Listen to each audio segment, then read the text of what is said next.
তোয়ারার লগে আজি যোগ্য শর্টকাট বিরিয়ানি রেসিপি শেয়ার করছুম আই কিভাবে আর ঘরত যা তাহে তা দিকে কিভাবে বিরিয়ানি লাইন দি এবার আজিয়ে তোয়ারার লগে শেয়ার করি। আসসালামু আলাইকুম, কেন আসুন বেগিন, আশা করি বেগিন ভালো আসুন। আই ইন্দি বিরিয়ানি লাঁদি পাল্লাই ফেঁস বেরেস্তা গড়ি পালে বয়াই দি ফেঁস বেরেস্তা গইতে দিয়ে না ইন্দি বিরিয়ানির মশলাই বে তৈরি করি লই। তেয়ারে মরিচের গুঁড়ি দিই। এবার অনেকে মনে করি পারেন হলুদের গুঁড়ি, কিন্তু হলুদের আয় ব্যবহার ন করি, কারণ হলুদের হারণে এটা কোনো আহামরি টেস্টের কোনো হেরফের নয় যে হানায় হলুদ ন দিই এনে বিরিয়ানি বে হলুদ কালার হয়ে যায়। তারপর গরম মশলা দেওয়ানোর পরে এটা বিরিয়ানির মশলার প্যাকেটে দিই, ম্যাজিক মশলা দিই। বিরিয়ানির মশলার প্যাকেটে দিলে আহামরি মশলা আসলে দরকার ন পরে এটা গোটা মশলা গরম মশলা যা যা লাগে বেশ কিছু তাহে যে হানা এক্সট্রা করি গোটা মশলাও ন দিই। তারপর সুন্দর গড়িয়ে নেই বেড়ে মাহাই লই, মাহাই এনে সুন্দর গড়িয়ে নেয় মশলা বে তৈরি করি লই। তৈরি করি লওয়ানোর পরে ইন্দি পেঁয়াজ বেরেস্তা গড়িয়ে নেই, কিছু পেঁয়াজ বেরেস্তা আইন তুলি লেখুম এবার শেষে ব্যবহার করছুম। তারপরে মশলা বেড়ে দি ফালাই, মশলা বেড়ে দেওয়ানোর পরে একটা বাড়ির ভিতরে কিছু মশলা লাগি থাকে এগিয়ে আয় সুন্দর গড়িয়ে নে পানি দিয়ে নে এগিয়ে দি ফালাই দিয়ে নে সুন্দর গড়ি মশলা বে হসাইম।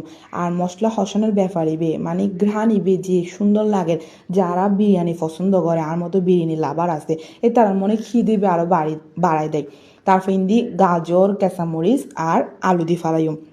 বিরিয়ানি ভাতত আলু ন দিলে তো আসলে ভালো না লাগে, মানে আলু আর বিরিয়ানি ভাত মাহাই এনে লুচে লুচে করে হাইতে কি যে মজা লাগে আসলে কি হইম, মানে আত্মে এখন আবার হাইতো মনে হয় আর ফরানো তো আবার এখন খুঁজে গিয়ে।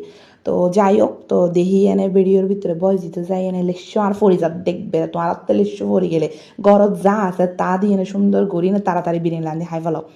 তারপরে ইন্দি এগুন ভালো গড়িয়ে এনে হসাই এনে এডে কুড়ো বস্তু দিয়ে ফেলে। আর তোমার ঘরে যদি হাট্টা বেয়েন তাই হাট্টা বেয়েনে দিতে পারিবেন, আর তো নোয়া ছিল যে হাড়ের নদী কুড়ো বস্তু দিয়ে এনে সুন্দর গড়িয়ে এনে আবার লাড়ি লইম ভালো করে লাড়া গরম পরিব নিচে দিয়ে যাতে দাগ লাগি ন যায়, ফুরি ন যায়। ফুরা টোরা হয়ে গেলে আসলে এটা বিরিয়ানির টেস্ট হবে, ফুরা ফুরা গন্ধ হয়ে গেলে হাইতো মজা ন লাগে। তো যে হারনায় বারবার নাড়ির পানি দিয়ে এই চুলার তাপিবে বারবার চাই। তারপরে এটা দিয়ে ফেলাম দেখি গুঁড়া দুধেই বেড়ে এই গরম পানি দিয়ে গুলিও দিলে ভালো হয়। তাহলে আর এইভাবে দিলে একটু ভালো করে লাড়াচাড়া গরম পরে কিলে দোলা ফাঁকি তাহিব বলে আর তো সময় নোয়া ছিল তাই পানি দিয়ে গুলি দিও। আমি এইভাবে শর্টকাট মারি দিই।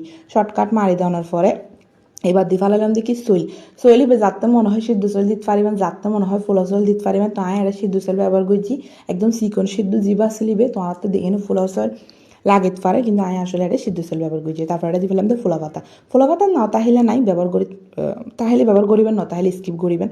তারপর ইন্দি সুন্দর গড়িয়ে না লাইতে মানে আয় আসলে কি হয় মার তাওয়ার লেসে পড়ে যাতে বাজি বিরিয়ানি আমার তাওয়ার ফরানত খুঁজিয়ে তোমার তো ফরানত খুঁজি যান না, ফরানত খুঁজি যালে তাড়াতাড়ি যা আছে তা দিনে লাঁধি হাই পালন করি।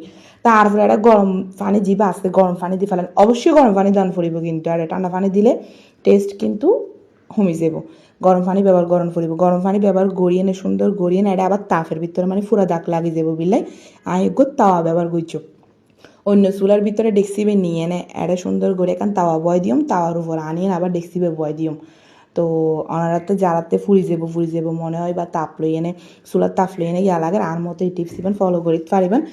এখন আবার আর আম্মুর একটা টিপস ফলো করছুম। এবার ওরা দেখি ফলিতন দি ফেলাম, ফলিতন ইবে দিলে নাকি এই ভাত তাড়াতাড়ি ফুরি যায়। আসলে এই বিরিয়ানি ইবে সম্পূর্ণ নিজের মতো গড়ি লাইন দিতে এটা কেউ হেল্প ন করে, কেউ হতাও নৌনি, একদম নিজের তো যেরম মনে হয় এরম গড়িয়ে না লাইন দিতে। তারপরে একটা ধনিয়া পাতা, কাঁচামরিচ কি একটু কি কেরো জল দিয়ে নে সুন্দর গড়িয়ে নে ফলিতনে দেখো না ফলিতন কীভাবে দি ফেলাই। তো ফলিতন এবারে দুই টুই এনে ওয়াশ গড়িয়ে নে তার ভালো গড়িয়ে সুন্দর গড়িয়ে নে দি ফেলা। আসলে মা করলে কিছু কিছু হতাম উনন পরে অনিলে নচলে, তো এখন আত্মতে দেখি না আবার হাইতো মনে হয় বা আজি কেন হইতাম। তারপরে সুন্দর গড়িয়ে নে গুড়ি দিয়ম। তো এই হলো দে ফাইনাল লুক। আর একটা ফেস বেরেস্তা যেগিন লেখে দি ফেলাই। তোমার তো যদি ভালো লাগে অবশ্যই লাইক কমেন্ট আর শেয়ার করছুন। আল্লাহ হাফেজ।